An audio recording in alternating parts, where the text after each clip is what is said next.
Good evening. Thanks for joining us for this special presentation, Faces of Breast Cancer. I'm Kelly Warner, along with Renee McCullough and Nohalani Graff. Over the next 30 minutes, we're taking a closer look at a disease that will touch 207,000 people this year alone.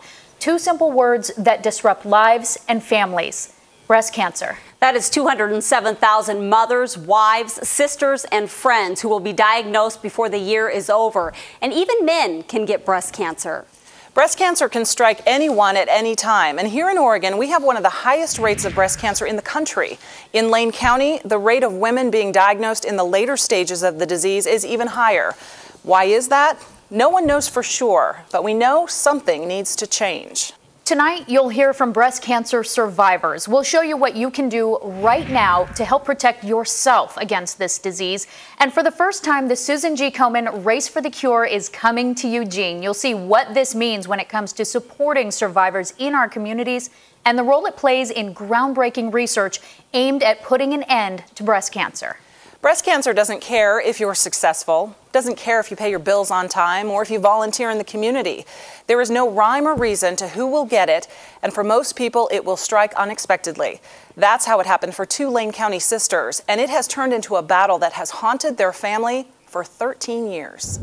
If you didn't know they were sisters, you would definitely call Lindy and Lorelei friends. We've always been best buds. Since childhood, they've been extremely close. A bond that only grew as they did. It's like we'll spend a few years apart and I'll end up just missing that friendship.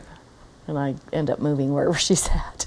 I'm the more serious one. I'm the serious older sister, and she's the fun younger sister. She is the rock. She's always been there for me, always. And being there has taken on a new meaning ever since 1997, when their mother was diagnosed with breast cancer. I didn't think people, lived through cancer.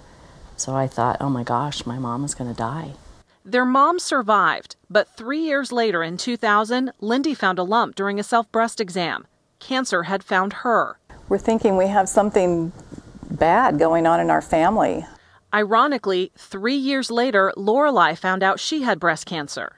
The first time I had surgery and radiation, and then it came back 3 years later. Lindy and Lorelei decided to undergo genetic testing to see if they carried what's known as the breast cancer gene. They both tested negative. Then last fall, 3 years after Lorelei's last diagnosis, she learned the cancer had returned for the third time. This time it was stage 4, news that was just as tough to take for Sister Lindy. In a lot of ways, it's easier to go through it yourself than to watch somebody you love go through it. It's tough. Both sisters have shared their stories in a book written by cancer survivors for cancer survivors. Lorelei also blogs about her disease, and when she's not physically up to it, Lindy blogs for her. I don't think about it as I'm writing it, if I'm going to affect other people. I'm just spilling my guts out, and I'm just so appreciative of any more time I have. But cancer makes no promises, so she and Lindy can't predict what lies ahead. And especially watching my mom and my sister have recurrences, I realize there's not ever a time where I'm going to feel completely safe. Both sisters are strong. Lorelei wears a small pair of boxing gloves around her neck as a daily reminder that I'm a fighter. She's feisty, and she's a fighter. A feisty fighter. Lorelei is still blogging about her journey with this disease. Just recently, she wrote that she may be a candidate for a new clinical trial. It's testing a drug that has previously been used for colon and liver cancers, but is showing promise when it comes to slowing Lorelei's type of breast cancer. As women, we're advised to start getting regular mammograms at the age of 40, but some women are at risk of the disease much earlier. Katie Burke of Eugene knows that firsthand. She is a breast cancer survivor, and she's just 25 years old. Katie was newly married and looking forward to starting a new life with her husband when she found a lump in her breast. She was told repeatedly that because of her age, it was probably nothing. But nothing turned out to be an aggressive form of cancer. Doctors told her there was a 95% chance the disease could return sometime in her lifetime. So she made a tough decision. She chose to have a double mastectomy. We had just lost my grandmother to leukemia, and it was like I watched her fight a whole year without any white blood cells, and I knew like I had to make her proud, and I had to just get in fight mode, and I had to work along the way because I wasn't a person to sit on the couch and dwell on what was going on. Katie accepted her diagnosis and turned it into action. And since undergoing surgery, she now volunteers with Susan G. Komen for a Cure locally. She speaks with college-aged girls about the importance of early detection. Until there's a cure for breast cancer, there really is no way to completely protect yourself. We have no control over our genetics. Our genes are what they are. There's also environmental factors that we're all exposed to daily that could contribute to breast cancer. But here's where you do have control: your lifestyle. Small changes in how you live can create huge steps in protecting yourself. No smoking, that's a big one. If you do smoke, find a way to quit. Eating a diet that's low in fat, that can cut your risk. Also, getting regular exercise. That's important because the more weight a woman carries, the more estrogen her body produces, and that hormone has been shown to be a big factor in breast cancer. As a matter of fact, making these changes can cut your risk for developing all cancers. Any doctor will tell you that the key to beating breast cancer is early detection. We here at News Source 16 want to do our part. That's why we've launched the 16 Checks In campaign. Help is just a few clicks away, so let me show you what you need to do. First, head to our website at KMTR.com. When you get there, click on the 16 Checks In icon on the upper left-hand corner of your screen. Just scroll down to the next page and sign up for our monthly alerts. It's free to join. All you have to do is put in your name and your email address. And then on the 16th of every month, we'll send you a reminder to do your self-exam.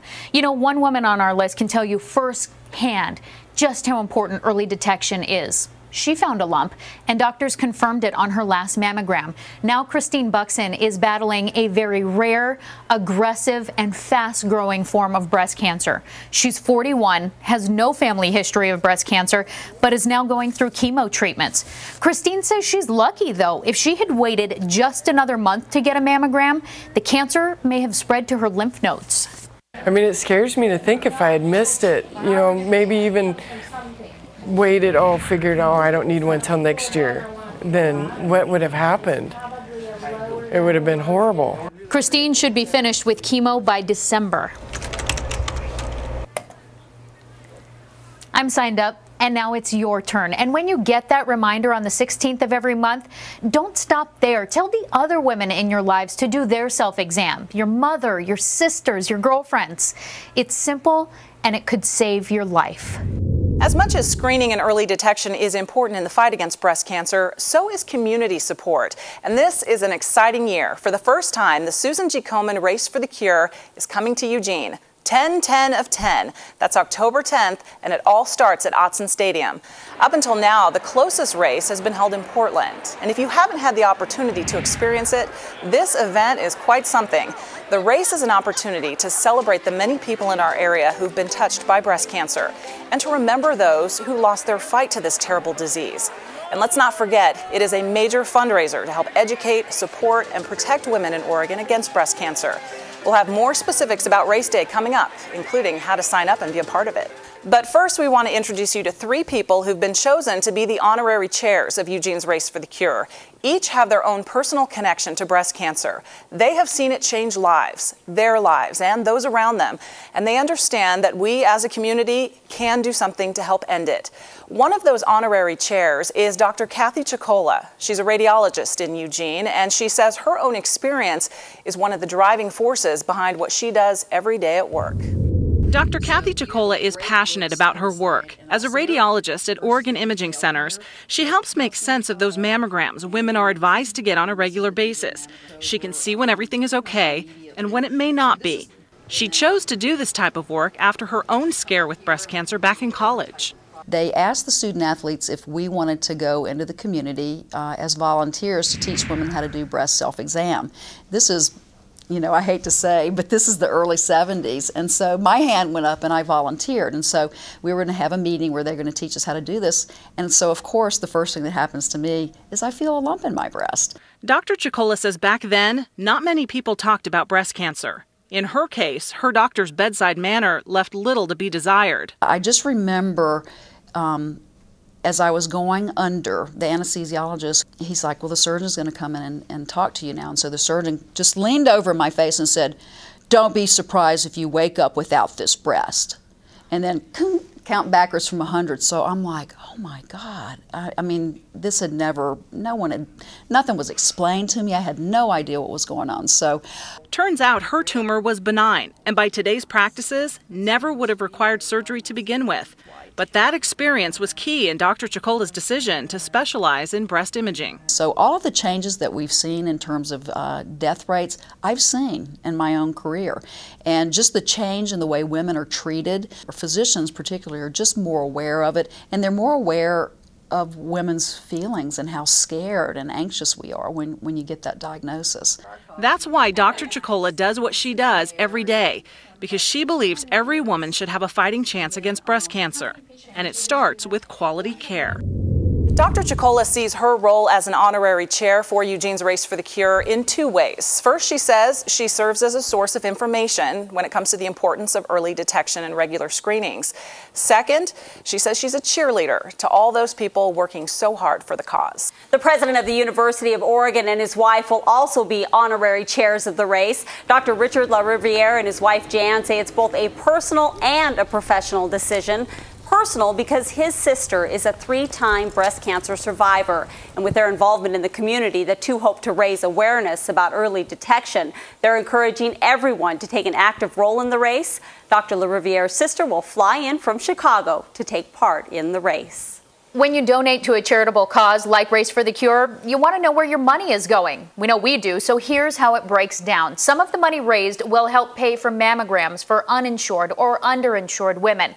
That's important because of the high incidence of breast cancer in our area. In the past 5 years, 2,600 women in Lane County received these life-saving screenings at no cost to them. Our area has been receiving support from Susan G. Komen long before the idea of starting a Race for the Cure in Eugene ever came to be.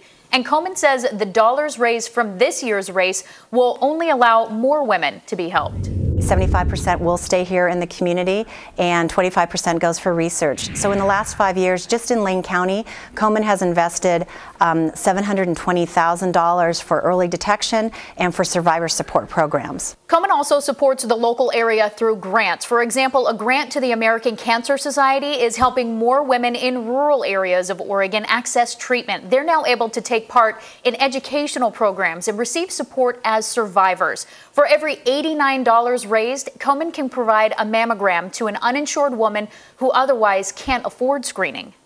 Susan G. Komen for the Cure also supports the Patient Navigator program locally. That's a program that connects women diagnosed with breast cancer with a person trained to help guide them through the medical system. Learning that you have cancer is a major shock in and of itself. Then there's the often confusing and overwhelming road through treatment. The Patient Navigator is a very real shoulder for women to lean on. This is Krista Schultz participating in her first triathlon this past spring. She says it was a big challenge, but a year and a half after being diagnosed with breast cancer and surviving it, she knew she could do it. Getting through the cancer, though, seemed overwhelming. All I remember my doctor saying to me is that your fear right now is really big and your knowledge is really small, and as your knowledge grows, your fear will get less. That's when Krista met Paula Saiva. And she just came out and said hello, and I didn't know who she was, except she was just a friendly face. Paula is the patient navigator at Oregon Imaging Centers in Eugene. She gets them through the system. Anytime they have a question, they can call Paula, and if she can't answer it, then she'll come get me or one of the other doctors on our staff so that we can make sure that the patient never has to say, oh my God, what do I do next? Where do I go? I'm scared, I don't know what to do. We never want that to happen. And I try to stay connected with her for as long as she needs me. Krista was the first woman Paula worked with through the Patient Navigator program. I remember her telling me that I had choices about what next steps to take, and she was the first person who told me I had choices, and that made me feel good. It made me feel like a little bit in control of a very uncontrollable situation. I love the doctors and I love the nurses, but their job was really just to treat my physical body, and she, I felt like, was supporting me emotionally. Paula is more than just a shoulder to lean on. She was diagnosed with breast cancer at age 22, at a time when there was very little emotional support offered to women. I know when I had breast cancer, I wasn't even told, my husband was told. It wasn't a connection, you didn't mention it, you whispered the word. And now, of course, we're shouting the word. In the first year of the Patient Navigator program, Paula worked with and helped support about 250 women who had received a cancer diagnosis. My statement to them is that it's not a death sentence and that I want them to be as strong as they can and fight. Paula and Krista still keep in touch, and Krista says she will forever be grateful that Paula and the Patient Navigator program was there for her. She's the next best person to having my mom here with me. I've gotten to see her through treatment, and now she's a very healthy young woman, and that's been great.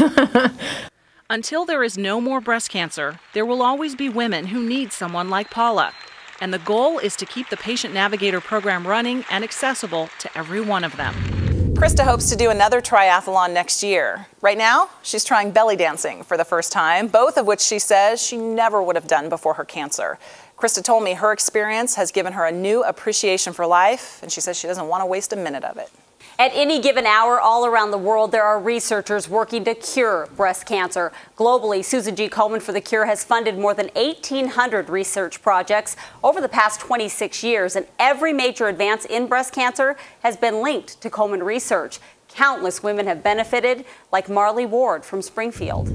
Marley Ward is proud to say she is a survivor. It has been a long road after discovering a lump in her breast a year and a half ago. Couldn't be cancer. Couldn't be. Marley had no family history of the disease, and she thought she was too young to get cancer. 2 months later, Marley went for her annual exam and was given the news. Shock. I was just shocked. I'm like, no way. This can't be happening to me. Marley had an aggressive form of breast cancer, but she is one of the many people who have benefited from treatments that weren't available just years ago. And while doctors did their work, Marley was able to focus on her recovery. Losing my hair. That was the hardest part. Sounds funny. You know, I went through a mastectomy, but losing my hair was harder than that. On a positive note, while dealing with this often isolating disease, this Springfield mother of two discovered she was not alone. That once I was diagnosed with cancer and everybody knew, I was shocked of all the people that came to me and said, I had cancer. I went through the same thing you're going through. And just, it was amazing to me how many people just in my office had cancer that I never even knew. Marley says what cancer has taught her is that every moment is precious, and she no longer sweats the small stuff. Right now, researchers are studying the genetic differences between women who get breast cancer and those who don't, and that could lead to better treatments.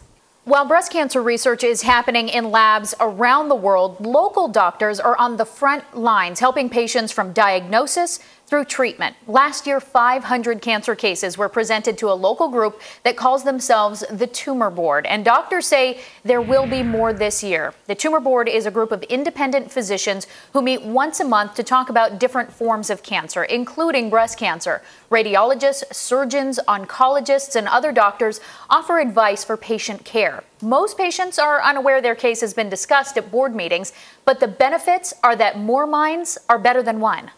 The benefit to the patient is an open discussion about what the care is for that patient, what would be best, what other opportunities are out there that we have to offer them. Unfortunately, Lane County has seen an increase in breast cancer cases, so the Tumor Board is now meeting twice a month to discuss unique breast cancer cases.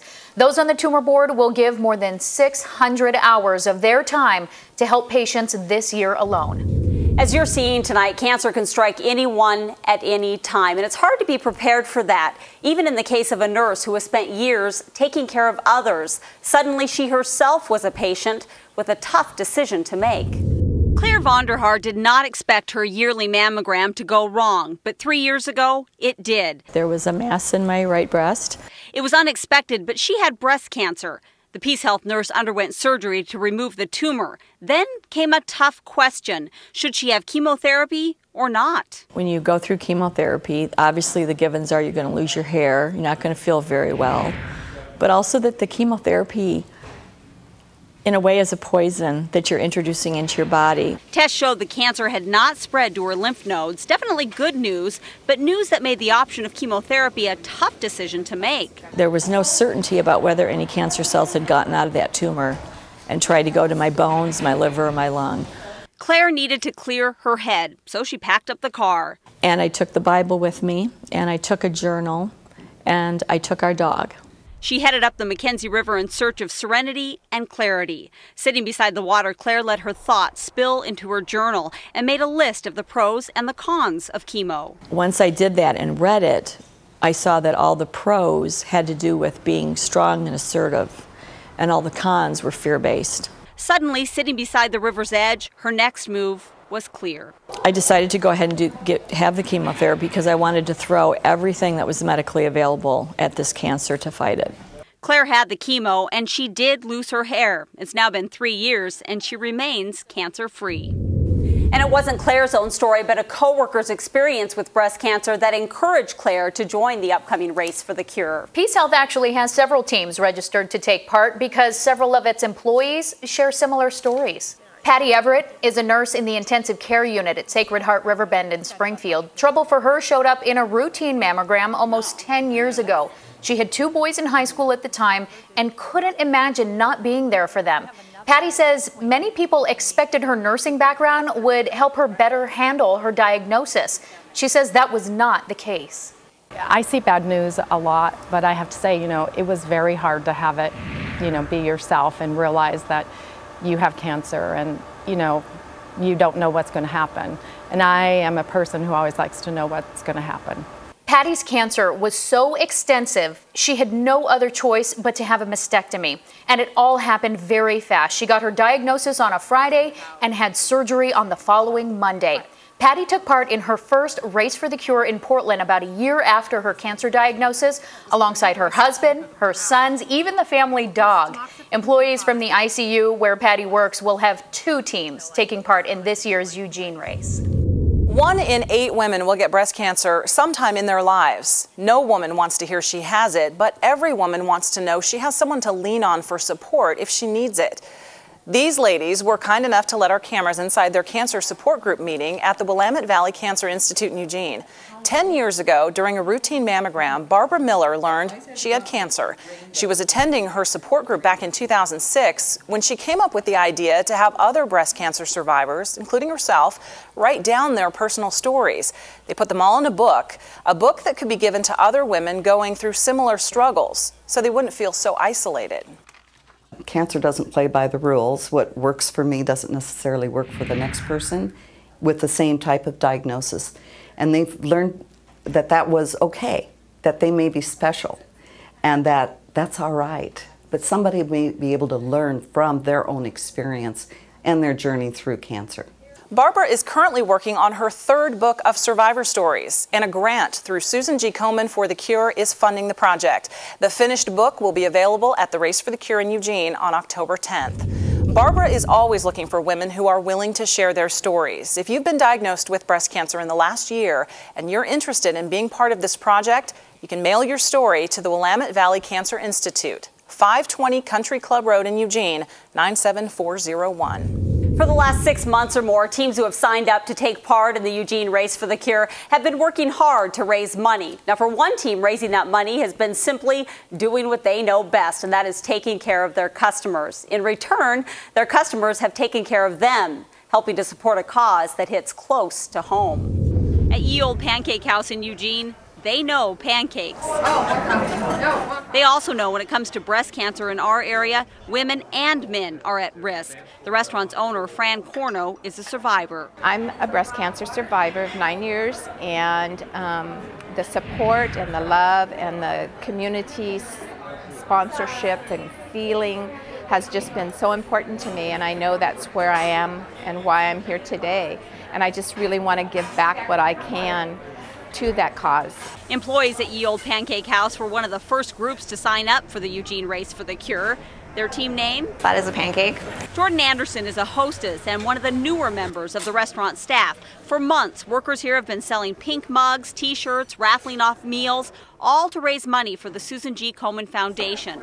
And they say their customers have really backed them up. They think it's really cool and really encouraging to know that local businesses care. And Team Flat as a Pancake will tell you they do care. They say cancer needs to be erased, and every day they're working to make that happen. Every staffer at Ye Olde Pancake House is signed up as a member of their Race for the Cure team. But since race day is a Sunday, and Sunday is a big day for pancakes, some employees will be working. They do still plan, though, to wear their race T-shirts at work to support the cause. From pancakes to the morning commute, local teams are holding all kinds of public fundraisers to benefit the Race for the Cure. And each one is serving as an opportunity to educate women about breast cancer and the importance of regular screenings. One regular monthly event spread the message across bridges all over Eugene.